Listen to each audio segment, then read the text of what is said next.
সক্ষমতা আমার নেই, কিন্তু আমি যদি ভাবি শুধু যে আমার কাজটি আমি ভালোভাবে করব, প্রত্যেকটি মানুষ তার জায়গায় দাঁড়িয়ে যদি ভাবি আমার কাজটি আমি ভালোভাবে করব, তাহলেই আসলে ভালো মানুষ ভালো দেশ গড়ে উঠতে পারবে। একটি বিশাল চিন্তা আমরা বারবার শুনছিলাম যে একসময় আমাদের দেশে সবাই আসবে এবং আমাদের দেশের কথাই অন্য দেশে উচ্চারিত হবে। আমরা ওই দেশ হব, ওই দেশ হব, সেই উদাহরণ আমরা দিব না, বরং আমরা বলবো আমরা বাংলাদেশি হব। সেই ভাবনা থেকেই এই দেশটির জন্ম ছিল এবং সেই ভাবনায় আমরা পৌঁছাতে পারবো শুধুমাত্র তখন যখন আমি, আপনি, আমরা সবাই ভালো মানুষ হব। অন্যের বিষয়টির দিকে না তাকিয়ে শুধু আমি কি করছি, আমার যে খারাপ গুণগুলো আছে সেগুলোকে যেন আমি ত্যাগ করতে পারি, তবেই ভালো মানুষ হয়ে ভালো দেশ করব। সবাইকে অসংখ্য ধন্যবাদ এখানে এসে যুক্ত হবার জন্য।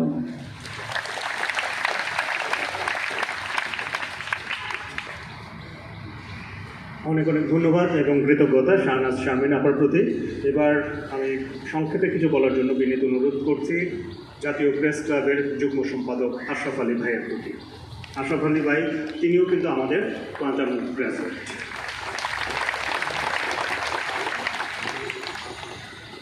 আসসালামু আলাইকুম। আপনারা কেমন আছেন? আলহামদুলিল্লাহ। আমি যেহেতু জাতীয় প্রেস ক্লাবের নেতৃত্ব আছেন, এখানে আমাদের রাজা ভাই আছেন, গণব ভাই আছেন, তারপরও যুগ্ম সম্পাদক হিসেবে আমি আপনাদের সবাইকে জাতীয় প্রেস ক্লাবের আঙ্গিনায় স্বাগত জানাচ্ছি। আপনাদের সবাইকে অভিনন্দন জাতীয় প্রেস ক্লাবের পক্ষ থেকে। সুস্থ দেহ, প্রশান্ত মন, কর্মময় দীর্ঘ জীবন। আমি আসলে কোয়ান্টামে ইনভলভ হয়েছিলাম একটি স্লোগানকে দেখে, সেটা হলো যে রেগে গেলেন তো হেরে গেলেন। আমার আসলে একটু খিটখিটে মেজাজ ছিল, মাঝে মধ্যে মানে অল্পতে রেগে যেতাম। তো গুরুজির নির্দেশনায়, মানে উনি সরাসরি শিমুল মাহমুদকে বলেছিলেন যে আমাকে একটা কোর্স করার জন্য। আমি কোর্স করার পরে 4 দিনের যে কোর্স করেছিলাম, আমরা রিপোর্টার হিসাবে কোথাও আধা ঘন্টা 1 ঘন্টা বসে থাকতে পারি এরকম রেকর্ড দেই, কিন্তু আমি 4 দিন সকাল থেকে সন্ধ্যা পর্যন্ত ক্লাস করেছি। আমার একবারও মনে হয়নি যে আমি বিরক্ত বোধ করছি বা ক্লান্ত বোধ করছি। অসাধারণ গুরুজির বক্তৃতা শুনেছি 4 দিন, এবং আমি প্র্যাকটিস করি না। রাজাভাইয়ের মতো রাজাভাই বলেছেন আমি প্র্যাকটিস করি না, কিন্তু অনুসরণ করি। আমি প্রত্যেকটি স্লোগানই আমি অনুসরণ করি। তো আমি আমার বক্তব্য বাড়াবো না, আমি শুধু একটি, যেহেতু কোয়ান্টামের মূল হলো মানে আজকের বিশ্ব মেডিটেশন দিবস, তো মেডিটেশন সম্পর্কে আমার একটা অভিজ্ঞতার কথা বলে আমি আমার বক্তব্য শেষ করব। এইটা 2008 সালের ঘটনা। আমি তৎকালীন কেয়ারটেকার, এই কথাটা আমি আগেও বলেছি, আপনারা অনেকে যারা শুনেছেন তারা বিরক্ত বোধ করবেন, কিন্তু আজকে আমি কথাটা না বলতে পেরে পারলাম না। এই কারণে যে আজকে যে লোকজন হয়েছে আমি কখনো এত লোক দেখিনি। গত বছরও এখানে এই মেলা হয়েছে, মানে এই কোয়ান্টাম বিশ্ব কোয়ান্টাম দিবসের যে প্রোগ্রামটা হয়েছে, সেখানে শুধু আমাদের এইটুকুনের মধ্যে হয়েছিল। আমার ধারণা ছিল যে 500 থেকে 700 লোক হয়েছিল, আজকে হাজার হাজার অনেক লোক। তো এই জন্যই লোক সামলাতে পারলাম না বলে আমি এটা পুনর্বার ব্যক্ত করছি।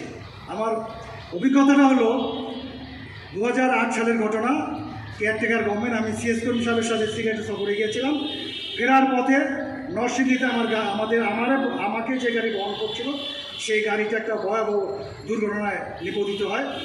মানে এত জোরে গাড়িটা চালাচ্ছিল যে কীভাবে যে অ্যাক্সিডেন্ট আমি নিজে জানি না। গাড়িটা অন্তকে 20 ফিট উপরে চলে গেছিল। তারপরে 4-5টা ডিগবাজি দিয়ে গাড়িটা রাস্তার উল্টা পাশে গিয়ে ব্যারিকেড ভেঙে উল্টা পাশে গিয়ে মুখ টুকরে পড়ে গেল। তো আমি তো এর মধ্যে 3-4 বার পল্টে খেয়েছি, মানে একবার মাথা উপরে পা নিচে, আবার পা উপরে মাথা নিচে। যখন গাড়িটা যখন পড়ে গেল, তখন আমার ঘাটটা ছিল নিচে, পাটা ছিল উপরে। আমি ঘাড়ে ব্যথা পেয়েছিলাম।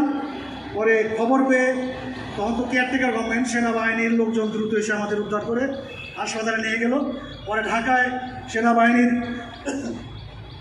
তত্ত্বাবধানে আমরা ঢাকায় আসি। আমি ট্রিটমেন্ট নিলাম, কিন্তু আমার ঘাড়ের ব্যথাটা আর সারছিল না। পরে আমি ওই যে ট্রাক শুট না কি বলে এটাকে, গাড়ির মধ্যে একটা মোটা একটা দিয়ে আমাকে রেখে দিল। আমি বেশ কিছু ওইটা ব্যবহার করেছি, কিন্তু অসহ্য একটা যন্ত্রণাদায়ক, ঘেমে যাচ্ছিল, গরম। তো আমি ওই দিন ঢাকা মেডিকেল আমারও ডাক্তার দেখানোর কথা ছিল, ডেট ছিল। তো কাকরালের যে আমাদের যে কোয়ান্টামের যে কোর্সগুলো হয়, সেখানে ওই দিন আমাদের মিডিয়া সেলের একটা কোর্স ছিল। এটা কি মিডিয়া সেলের কী বলে থাকি, 1.5 ঘন্টার একটা প্রোগ্রাম ছিল। তা আমি ওই প্রোগ্রামে অ্যাটেন্ড করে তারপর ডাক্তারের কাছে ওই সিদ্ধান্ত নিয়ে আসছি বাসা থেকে।